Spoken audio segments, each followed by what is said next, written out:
So this is cool. I was just driving by and I just saw all these flowers. So I thought I would stop by and see what it is.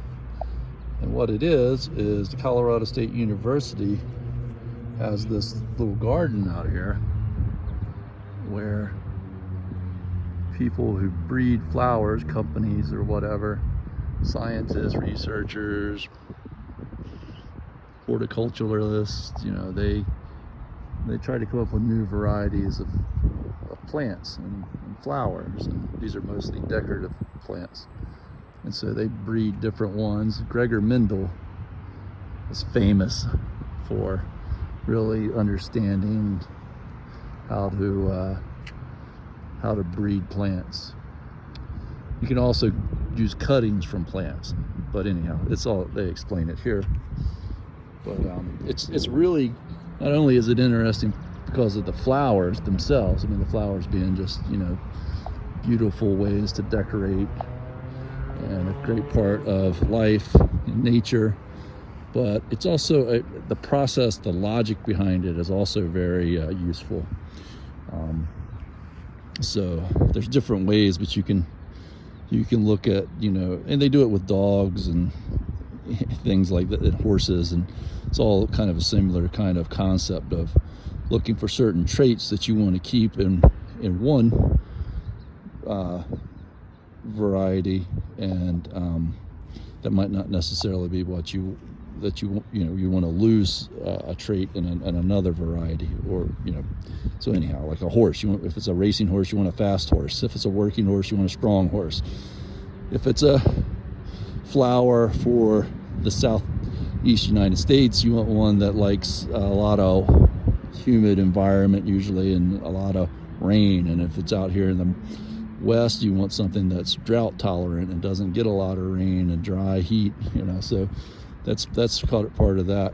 And it gets more in depth with genetics and whatnot, but of course they're doing a lot of stuff now also with genetic modification, where they're actually trying to go in and they manipulate the actual genes in the plant rather than breeding them in a natural way. So that becomes a whole lot of ethical issues and some big considerations that have to be taken into account with that stuff too. I mean, so but you can also do it by adding stress to a species as well. So you can just let say a group of plants grow in an equal environment and see what attributes you get from that plant in that environment, just as it is, which is what they're pretty much doing here. But you can also do it by, say, growing a group of plants and then adding certain stresses to different segments of that plant. You could do it with animals too, or microbes or whatever. So you might grow, say, a whole bunch of this exact same species right here, genetically the same plant from the same seeds. You may take part of them and put them in a drought environment. You may take part of them and put them in a wet environment. You may take part of them and put them in a cold environment, and part of them in a hot, dry environment, etc., etc. You may put some of them in a certain kind of soil and some of them in another kind of soil, many different variables, and then and see which ones, how different ones do under different conditions, but also under different stresses.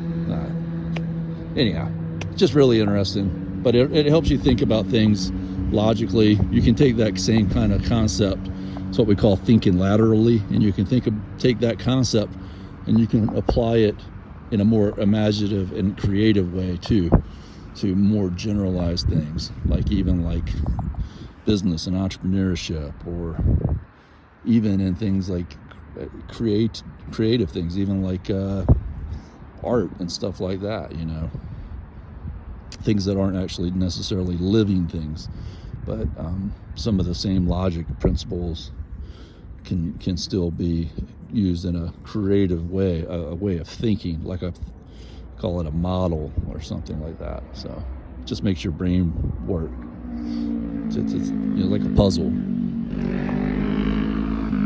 But I really like coming to places where you can where you can, read the names, and you just knew so many of the flowers when you were little. You knew what a begonia was. These are begonias, the different colored begonias. There's a pink on chocolate begonia, a red on chocolate begonia, a rose on bronze. So the bronze, I guess, is the color of the leaves, and the rose is the color of the flower. So red begonia, pink begonia, rose begonia. What do we got here? We got a white on green begonia. All these different begonias. More begonias than I know what to do with. You'd have to have one of each. You have your own big begonia garden. But that's so neat. So the video would be too long if I just kept it on the whole time walking around here. But it's just a general concept. I'll tell you, one of the greatest places your mama ever took us was to the Butchered Gardens in Canada. That's a beautiful place. So I hope you get to go there when you're older and you can see it. You were just a little thing, but anytime I see something like this, it just makes me think of that place, how amazing it was. I love you.